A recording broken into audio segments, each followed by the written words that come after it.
علیکم ناظرین کرام، میں ہوں وہاب حسن۔ آج کی اس ویڈیو میں ہم ذکر کریں گے امریکہ اور ایران کی کشیدہ حالات سے متعلق، اور بتائیں گے آپ کو کہ ایران کے ساتھ جو 5 یورپین کنٹریز کی جانب سے ایک معاہدہ کیا گیا تھا جو کہ جوہری معاہدہ تھا، بعد میں امریکہ نے دستبرداری دکھائی اور اس معاہدے سے وہ الگ ہو گیا، اور آج تک وہ مخالفت کرتا ہے کہ ایران جو ہے وہ جوہری ہتھیار نہیں رکھ سکتا اور ایٹامک پاور نہیں بن سکتا۔ اس پر بھی آج ہم گفتگو کریں گے کہ ایسا کیوں ہوا، اور بعد میں جو ہے جرمنی نے پھر اس معاہدے میں شمولیت اختیار کی تھی۔ اس ویڈیو میں آج تمام تر جو معاملات ہیں وہ ہم ذکر کریں گے۔ ویڈیو کو باقاعدہ شروع کرنے سے پہلے اگر آپ نے ہمارا چینل سبسکرائب نہیں کیا تو سبسکرائب کر لیں تاکہ اس طرح کی انفارمیٹیو ویڈیوز آپ تک بر وقت پہنچتی رہیں۔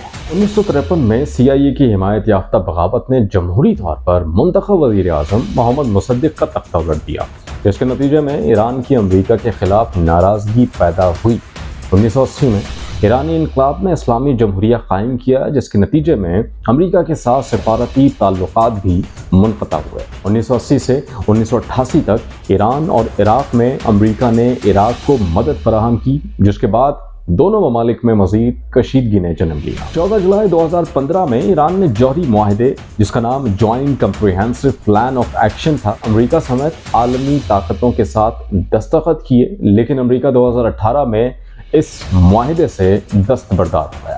Joint comprehensive plan of action, جسے عرف عام میں ایران نیوکلیئر ڈیل یا پھر ایران ڈیل کہا جاتا ہے، یہ معاہدہ ایران اور اقوام متحدہ کی سلامتی کونسل کے 5 مستقل جو ممبران تھے، جن میں چین، فرانس، روس، برطانیہ، امریکہ، جرمنی اور یورپین یونین کے درمیان 14 جولائی 2015 کو ویانا میں طے ہونے والے ایرانی جوہری پروگرام پر کیا گیا۔ 2019 میں امریکی ڈرون حملے میں اعلیٰ ایرانی جنرل قاسم سلیمانی شہید ہوئے، جس کے نتیجے میں کشیدگی میں اضافہ ہوا۔ 2020 میں امریکہ نے ایران پر پابندیاں عائد کیں اور ایران نے عراق میں امریکی اڈوں پر میزائل حملوں کا جواب دیا۔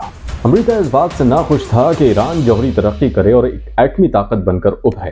امریکہ نے ایران پر اقتصادی پابندیاں لگائی، جس کی وجہ سے معیشت اور بالخصوص عوام براہ راست متاثر ہوتی ہیں۔ ایران کا اسرائیل کے وجود کی مخالفت اور حماس اور حزب اللہ جیسے فلسطینی گروہوں کی حمایت کی وجہ سے بھی امریکہ ایران کا دشمن ہے۔ ایران اسرائیل کے خلاف اور فلسطین بالخصوص مسجد اقصی، بیت المقدس کی آزادی کے لیے ہمیشہ جنگ کے لیے تیار ہے۔ ایران اور امریکہ کے درمیان سفارتی تعلقات منقطع ہیں، جو کہ معمول پر آنے کا کوئی واضح راستہ تاحال دکھائی نہیں دے رہا، اور ان دونوں ممالک میں کشیدگی بڑھتی ہی جا رہی ہے۔